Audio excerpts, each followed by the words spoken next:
All right, so next step in our engine rebuild of this BMW S50 is that before we start to rebuild, we want to check the block deck height and check the flatness of the block.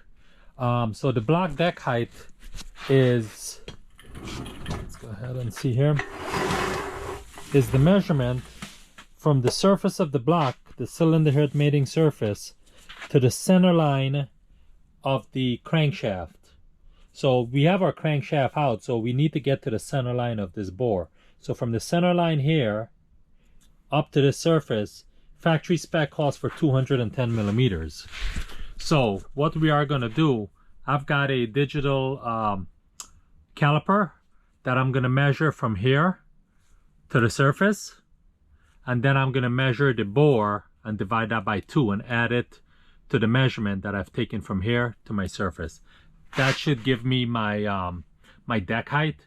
Now, ideally, I'm using a digital caliper. There's a little bit margin of error, but it's not within the margin of error that I'm not going to be able to know if this deck has been machined or not. So I think I feel pretty confident that the way I'm doing it is good enough for my rebuild. Also, when we look at the surface of the deck does not appear that it has been machined in the past. It looks like it's factory. Why I say that, you've got the stampings here, right here.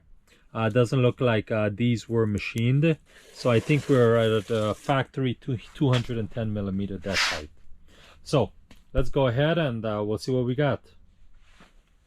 All right, let's go ahead and get this deck height measured.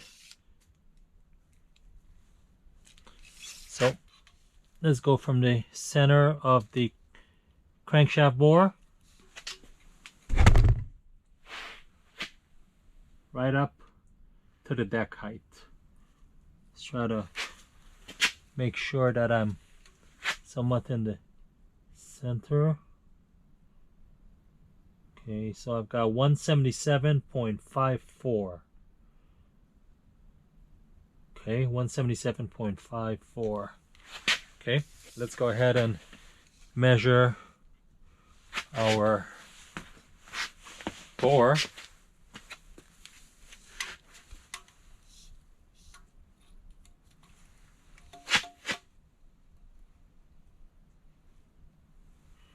.65 millimeter. All right, so we just finished measuring our block deck height. You guys recall we had 177.54 millimeter, and then the bore we had 65 millimeter. So 65 divided by 2 gives you 32.5 plus 177.54 equals 210.04 millimeter. So we've got a factory 210 millimeter deck, which is good. So next thing we're going to go ahead and do, we're going to measure the flatness of the deck. We are going to be measuring over the center line of the bore. Then we're going to go crisscross each direction. And then we are going to go transversely across the cylinder this way. Okay? So first things first, I'm starting with a 1/1000th feeler gauge. I got my flatness bar set up in the middle. Then we're going to go ahead and try to see if I can get 1/1000th down. 1,000 feeler gauge will not go. Again, just passing it, trying to get the feeler gauge between the block and the straight edge. This cross direction, the 1,000 gauge does not go. Let's see if you guys can see this way. So this is, we are trying to get the feeler gauge in between the bar and there. Nope, 1,000, pretty flat, nice. So let's check it this way. Now this way is always pretty good because you have such a short distance. There's not much warpage that can happen.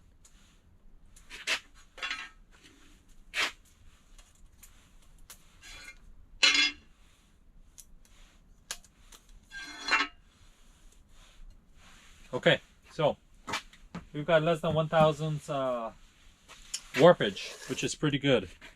So we've got our block, or we got our flatness. So I don't know if I recall, I told you guys, but when I cleaned this up, I stoned the deck height, just minor, to remove any surface imperfections and old gasket material and so forth. So it's pretty clean. All right, so next step, what we're gonna want to go ahead and do is that we are going to want to do install our crankshaft dry with new bearings, and we're going to do our plastic gauge check to check the oil bearing clearances. But before that, we're going to measure our crankshaft journals, main journals and rod journals. Hey guys, thanks for joining this episode of the S50 build. Stay tuned for more episodes to come on this very detailed build. Like I said, I'm going into a very detailed DIY build on this engine. So stay tuned. Go ahead and hit the like button, the subscribe and share. Also check out all my other episodes for the other engine builds that I'm doing. I'm doing an N55 build, an N54 build, and an E30 M20 build. You guys go ahead and leave a question or a comment and let me know what you think. Thanks.